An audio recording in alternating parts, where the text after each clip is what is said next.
आज का जो क्वेश्चन है उसमें है कि ये जो कर्व है y equal to x square plus 6, इसके P पॉइंट पे जो टेंजेंट है वो सर्कल का भी टेंजेंट है Q पॉइंट पे। तो Q पॉइंट का कोऑर्डिनेट निकालना है। तो हम लोग डायग्राम ड्रॉ करते हैं। मान लेते हैं कि एक कर्व है, ठीक है। कर्व का किसी पॉइंट P पे मान लेते हैं ये P पॉइंट है जिसका कोऑर्डिनेट क्या दिया हुआ 1,7। तो इस कर्व का इक्वेशन क्या दिया हुआ है हमारा y equal to x square plus 6, ठीक है। तो इस कर्व का P पॉइंट पे जो टेंजेंट है वही टेंजेंट जो है सर्कल का भी टेंजेंट है। तो वो सर्कल कौन सा है? एक सर्कल है जिसका इक्वेशन हमें दिया हुआ है x square plus y square plus 16x plus 12y plus c equal to 0, ठीक है। तो अगर यही टेंजेंट जो है इसका इस सर्कल का भी टेंजेंट है तो हम लोग क्या जानते हैं कि अगर कोई लाइन कोई सर्कल को टच करता है, मानते हैं इसका सेंटर सी है, तो हम लोग क्या जानते हैं कि ये जो होगा ये रेडियस के इक्वल होगा। जो ये परपेंडिकुलर, ये रेडियस हो गया, ये टेंजेंट हो गया, आपस में परपेंडिकुलर होते हैं। और ये सेंटर से इस लाइन पे जो परपेंडिकुलर खींचा जाएगा, परपेंडिकुलर का डिस्टेंस वो रेडियस के इक्वल होगा। तो इस क्वेश्चन को सॉल्व करने के लिए हम लोग क्या करते हैं, जो हमारा कर्व दिया है उससे हम लोग इस पॉइंट पे टेंजेंट का इक्वेशन निकालते हैं। तो एक शॉर्टकट मेथड होता है टेंजेंट निकालने का। शॉर्टकट मेथड से हम लोग टेंजेंट का इक्वेशन निकालते हैं।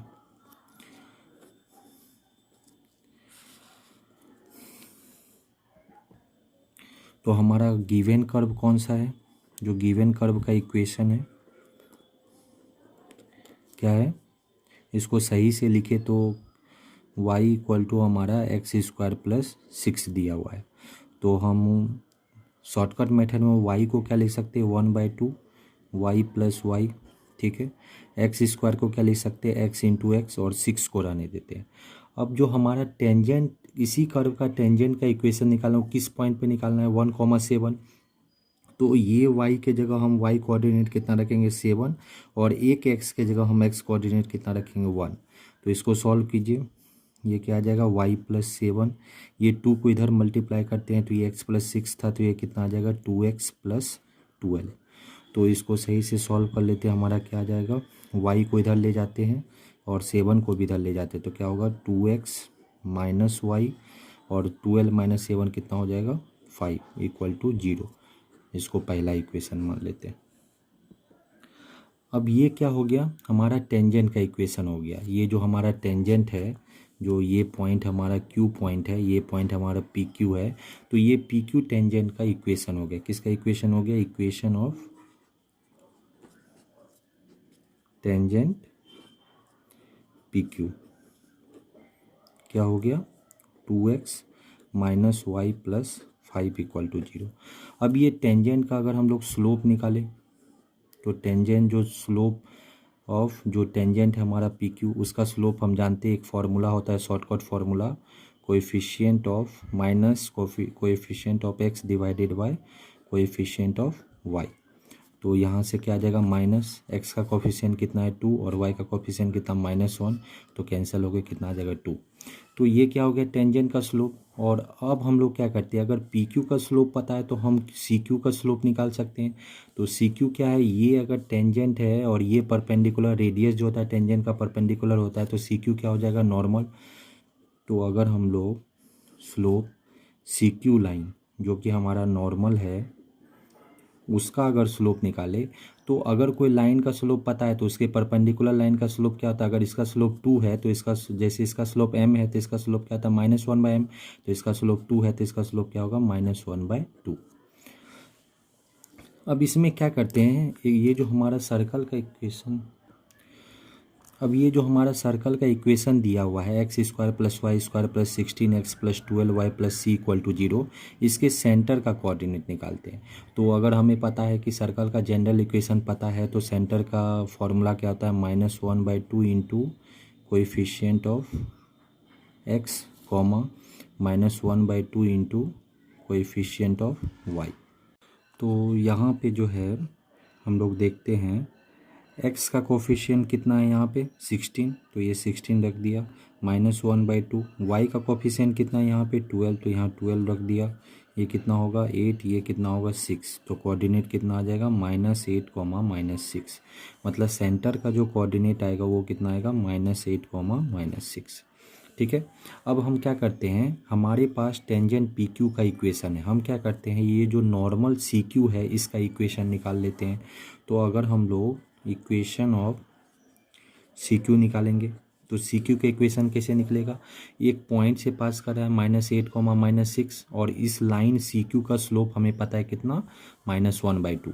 तो इक्वेशन क्या होता है कोई भी स्ट्रेट लाइन का, y - y1, y कितना है हमारा -6, ठीक है, इक्वल टू m कितना है हमारा -1/2 इंटू x - x1, तो x - x1 का वैल्यू कितना है हमारा -8।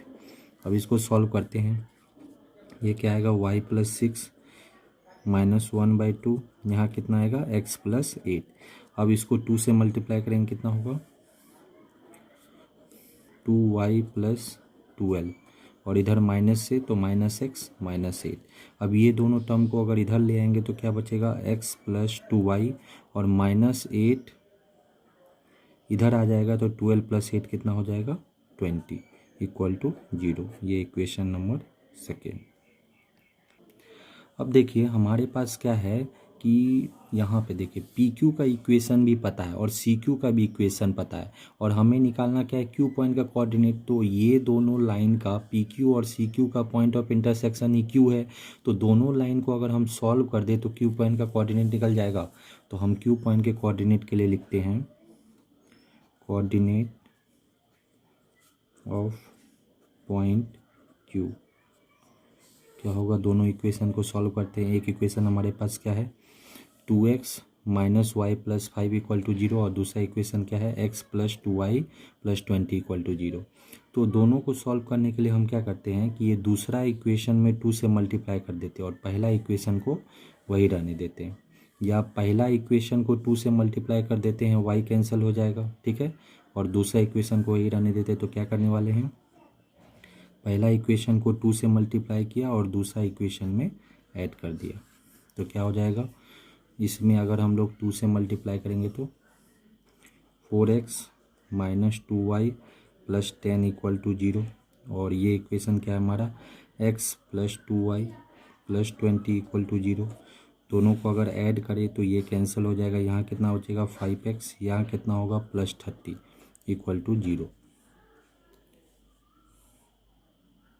हमारे पास क्या आया 5x + 30 = 0। तो यहाँ से अगर हम x का वैल्यू निकालेंगे तो क्या होगा -30/5, कैंसिल करके कितना आएगा -6। अब x का वैल्यू हम लोग क्या करते हैं कि पहला या दूसरा इक्वेशन किसी एक में रख देते हैं। तो फर्स्ट इक्वेशन से आ जाते हैं, फ्रॉम फर्स्ट से क्या है हमारा इक्वेशन 2x - y + 5 = 0।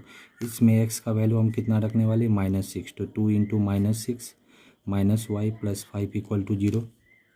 ये कितना होगा -12 + 5 कितना होगा -7, और y उधर जाके क्या हो जाएगा y। तो x का वैल्यू कितना आ गया -6, और y का वैल्यू कितना आ गया -7। तो क्यू पॉइंट का जो कोऑर्डिनेट होगा वो कितना आ गया -6, -7। तो हमारा जो ऑप्शन होगा वो ऑप्शन कौन सा होगा, option number D. Thank you student.